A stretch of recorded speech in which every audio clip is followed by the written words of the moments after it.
Hi hello welcome to my channel.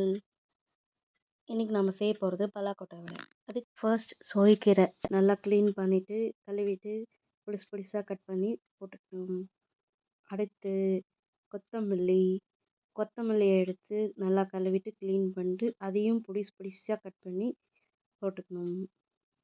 Next வெங்காயம், 2 பெரிய வெங்காயம், 4-5 சின்ன வெங்காயம் எல்லாத்தையும் குட்டி குட்டியாக நறுக்கி போட்டு வச்சுக்கணும். நெக்ஸ்ட் பச்சை மிளகா, காரத்துக்கு தகுந்த மாதிரி நான் 4 எடுத்திருக்கேன். உங்களுக்கு எவ்வளோ வேணுமோ நீங்கள் எடுத்துக்கோங்க. நல்லா அதையும் சின்ன சின்னதாக பொடிசாக கட் பண்ணிவிட்டு சேர்த்துக்கணும். நான் ஆல்ரெடி பலாக்கொட்டையெல்லாம் விசில் வச்சு எடுத்துட்டேன். ஸோ நீங்கள் ஒரு 5 to 6 விசில் வச்சு பலாக்கொட்டையை நல்லா வேக வச்சுக்கோங்க. அதை எடுத்து ஃபஸ்ட்டு மிக்ஸி ஜாரில் போட்டுக்கோங்க. ஒரு பிங்கி ஃபிங்கர் அளவுக்கு ஒரு இஞ்சி துண்டு போட்டுக்கோங்க. நெக்ஸ்ட் ஒரு 10 பல் பூண்டு பல் போட்டுக்கோங்க. அண்ட் ஒரு சின்ன சைஸ் பச்சை மிளகாவை மிக்சியில் சேர்த்துக்கோங்க. இது எல்லாத்தையும் நல்லா கிரைண்ட் பண்ணிக்கணும். மிக்சியில் போட்டு கொரப்பாக அரைச்சி எடுத்துக்கோங்க. இப்போ எல்லாத்தையும் மிக்ஸ் பண்ண வேண்டிய டைம். ஃபஸ்ட் கட் பண்ணி வச்ச எல்லா வெங்காயம், கொத்தமல்லி, சொய்க்கீரை எல்லாத்தையும் மிக்ஸ் பண்ணிக்கலாம். அண்ட் இப்போ பொடியை அரைச்சோம் இல்லையா, அந்த பொடியும் சேர்த்துக்கலாம். சேர்த்துட்டு 2 கைப்பிடி அளவுக்கு கடல மாவு, அடுத்து 1 கைப்பிடி அளவுக்கு அரிசி மாவு, தேவையான அளவுக்கு சால்ட், நெக்ஸ்ட் 1 ஸ்பூன் சோடா மாவு, சோம்பு 1 ஸ்பூன் இதை சேர்த்துக்கலாம். நெக்ஸ்ட் எல்லாத்தையும் நல்லா மிக்ஸ் பண்ணிக்கலாம்.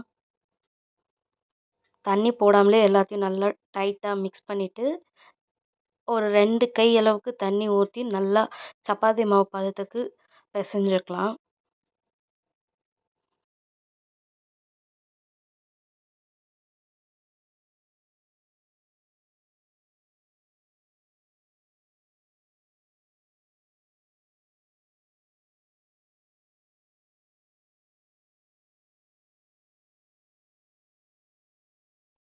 வடைக்கு தேவையான மாவு ரெடி ஆயிடுச்சு. இதை 2 நிமிஷம் நம்ம சைடில் வச்சுட்டு ரெஸ்ட் கொடுக்கலாம். அந்த மாவுக்கு நம்ம இன்னொரு பேன் வச்சு அதில் ஆயில் ஊற்றி ஹீட் பண்ணிக்கலாம். நல்லா ஹீட் ஆகட்டும்.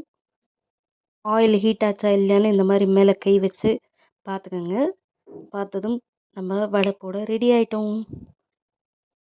நார்மலாக நம்ம எப்படி வடையை தட்டி போடுறோமோ அதே மாதிரி இந்த வடையும் தட்டி போட்டுக்கலாம் எண்ணெயில்.